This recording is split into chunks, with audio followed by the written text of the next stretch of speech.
All right, thank you for watching. This is my real estate reality check, and I have a couple of questions that people submitted, which is really cool over the last couple days.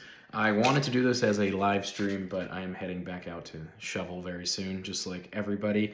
So I'm here in my real estate rocking chair. It is very cold, but let's go through some of the stuff that I have here. So the first question came in from Mary over the weekend. Thank you.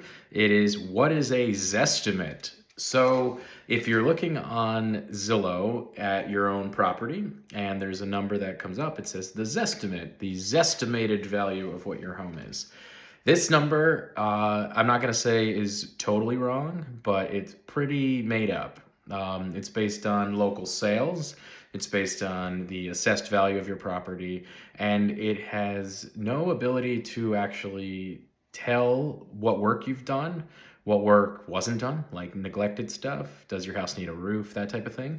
So it just literally pulls data from a radius nearby, and depending on the density and the population in that area is how far that radius goes. So with us in Columbia County and let's say outside of the city of Hudson, your radius is larger just to encompass more homes. So like I'm in Claverack and I'm on 7 acres, so like I don't really have as many neighbors. So they'd have to pull from a larger range. And then they do what's called price per square foot analysis. So they say, okay, if each house sold for a certain dollar, divide that by the square footage, and there's a number, dollar per square foot sale price. They average that all together. They multiply it by the recorded, tax recorded square footage of your house, and that's your Zestimate.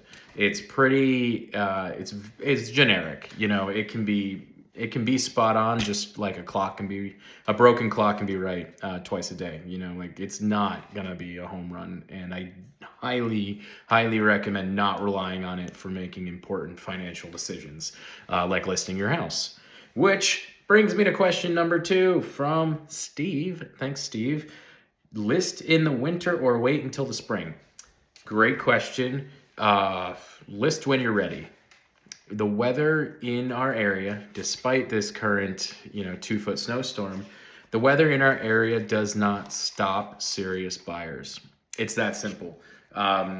We've listed, I don't know, at least 3 houses this year. One went like that. One I just got an offer on over the weekend, right as this snowstorm was beginning. We had 3 showings on it.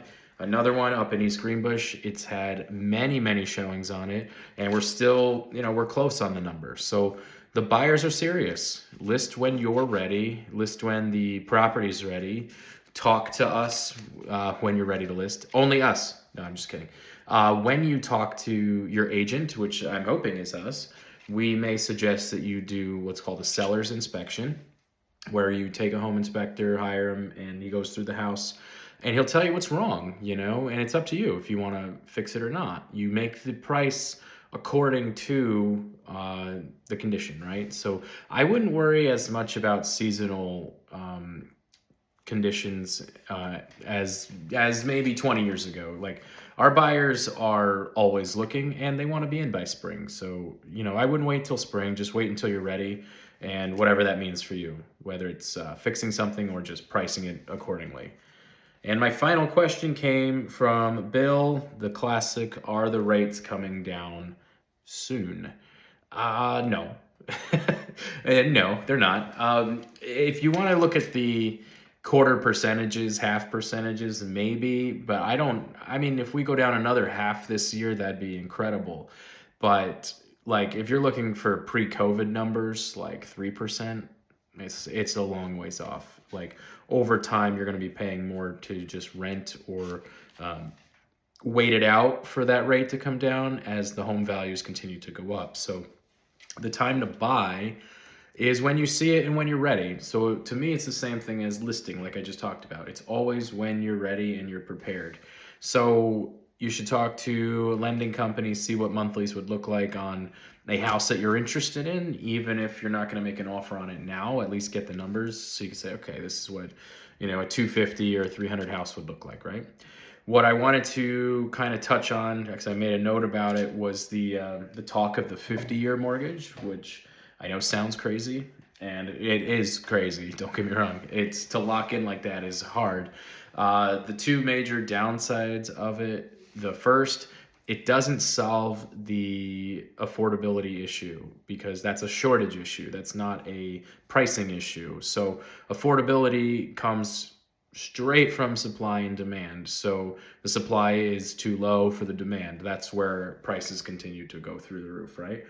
And the second thing is over the course of 50 years, you do have lower payments per month. That's a given because your mortgage is 20 years longer than a 30, but your equity is going to build substantially slower. And you probably will not outpace the increase of everything else by doing it that way. So the higher payment is painful. It's the interest rates and it's the price of things. But in the current economy, it's the only way you can actually make any money. Like if you extend your mortgage a certain time period, it's not going to help you. And a 50 sounds crazy. Like I was saying, it does sound pretty ridiculous, but it's also the same concept if you refinance your house like twice, three times, two or three times, it depends. So if you have a 30-year and you refinance it after 7 and you continued on a 30, then you did it again, and again, right? You're doing the same thing. So it's a matter of how you want to be locked into something. So again, buy and sell when you're ready. Talk to us about it. We can help you plan that. We know lenders, we know financial advisors, we know accountants. So when you're ready, when you think this is when I want to make a move, start the process early. The average purchase and sale takes several months. So that's it for today's, we'll call it the real estate rocking chair advice, whatever. I'm going to go back and shovel just like the rest of Earth right now. So enjoy your Monday. And if you're looking to sell or buy, Dan's your guy.